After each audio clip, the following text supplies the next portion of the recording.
Hello friends, भारतीय राज्य व्यवस्था में आज बात करेंगे नेशनल कमीशन ऑफ एससीज यानी अनुसूचित जातियों के लिए राष्ट्रीय आयोग के बारे में। दोस्तों, राष्ट्रीय अनुसूचित जाति आयोग इस संदर्भ में एक संवैधानिक निकाय है। इसका गठन संविधान के अनुच्छेद 338 के द्वारा किया गया है। दूसरी ओर अन्य राष्ट्रीय आयोग जैसे राष्ट्रीय महिला आयोग, राष्ट्रीय अल्पसंख्यक आयोग, राष्ट्रीय पिछड़ा वर्ग आयोग, राष्ट्रीय मानव अधिकार आयोग, राष्ट्रीय बाल अधिकार संरक्षण आयोग आदि संवैधानिक आयोग न होकर संवैधानिक आयोग हैं, क्योंकि इनकी स्थापना संसद के अधिनियम के द्वारा की गई। आयोग का उदय मूलतः संविधान का अनुच्छेद 338 अनुसूचित जातियों एवं जनजातियों के लिए एक विशेष अधिकारी की नियुक्ति का उपबंध करता है, जो अनुसूचित जातियों एवं जनजातियों के संवैधानिक संरक्षण से संबंधित सभी मामलों का निरीक्षण करे तथा उनसे संबंधित प्रतिवेदन राष्ट्रपति के समक्ष प्रस्तुत करे। उसे अनुसूचित जाति एवं जनजाति आयुक्त कहा जाएगा तथा उसे उक्त कार्य सौंपे जाएंगे। 1978 में सरकार ने अनुसूचित जातियों एवं जनजातियों के लिए एक गैर संवैधानिक बहुसदस्यीय आयोग की स्थापना तथा तथाकथित अनुसूचित जाति एवं जनजाति आयुक्त का कार्यालय भी अस्तिवादन रहा। 1987 में सरकार ने आयुक्त के कार्यों में संशोधन किया तथा आयोग का नाम बदलकर राष्ट्रीय अनुसूचित जाति एवं जनजाति आयोग कर दिया। बाद में 1900 के 65वें संविधान संशोधन अधिनियम के द्वारा अनुसूचित जातियों एवं जनजातियों के लिए एक विशेष अधिकारी के स्थान पर एक उच्च स्तरीय बहुसदस्यीय राष्ट्रीय अनुसूचित जाति एवं जनजाति आयोग की स्थापना की गई। इस संवैधानिक आयोग ने अनुसूचित जाति एवं जनजाति आयुक्त के साथ ही 1987 में सरकार द्वारा स्थापित आयोग का स्थान लिया। पुनः 2003 के 79वें संविधान संशोधन अधिनियम के द्वारा इस राष्ट्रीय आयोग को दो भागों में विभाजन कर दिया गया तथा राष्ट्रीय अनुसूचित जाति आयोग एवं राष्ट्रीय अनुसूचित जनजाति आयोग नामक दो नए आयोग बना दिए गए।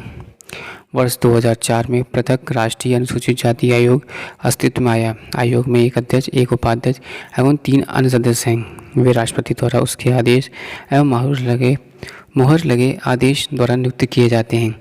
उनकी सेवा शर्तें एवं कार्यकाल भी राष्ट्रपति के द्वारा ही निर्धारित किए जाते हैं।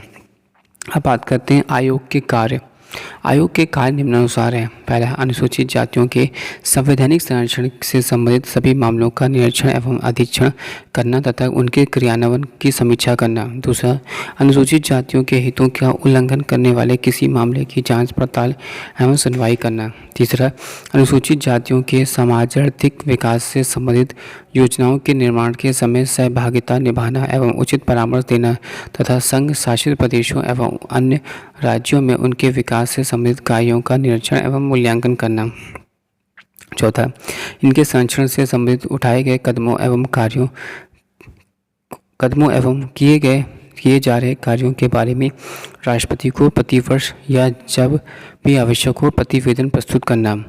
इन संरचनात्मक उपायों के संदर्भ में केंद्र एवं राज्य सरकारों द्वारा उठाए गए कदमों की समीक्षा करना एवं इस संबंध में आवश्यक सिफारिशों तथा अनुसूचित जातियों के समाज आर्थिक विकास एवं लाभ के लिए प्रयास करना।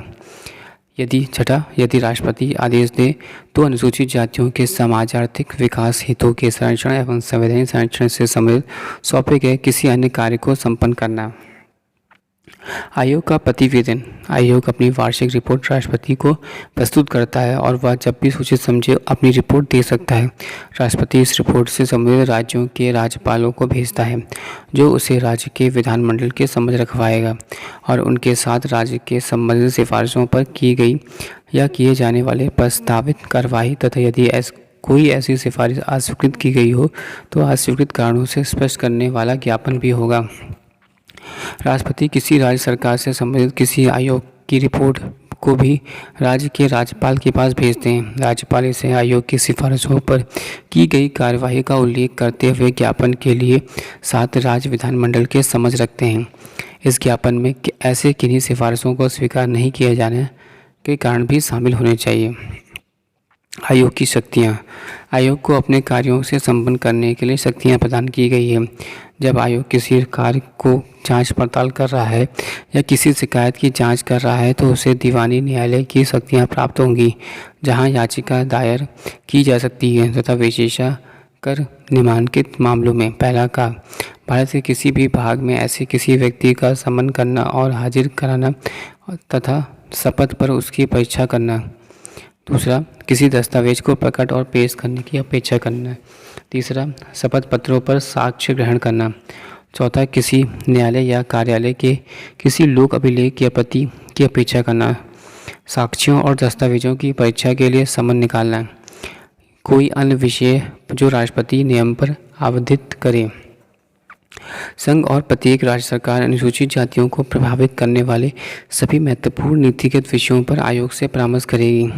यह आयोग पिछड़े वर्गों एवं आंग्ल भारतीय समुदाय के संबंध में उसी प्रकार कार्य करेगा जिस प्रकार वह अनुसूचित जातियों के लिए करता है। दूसरे शब्दों में, आयोग पिछड़े वर्गों एवं आंग्ल भारतीय समुदाय के संवैधानिक संरक्षण एवं अन्य विधिक संरक्षणों के संबंध में जांच करेगा और इनसे संबंधित राष्ट्रपति को रिपोर्ट प्रस्तुत करेगा। Thanks for watching and sharing.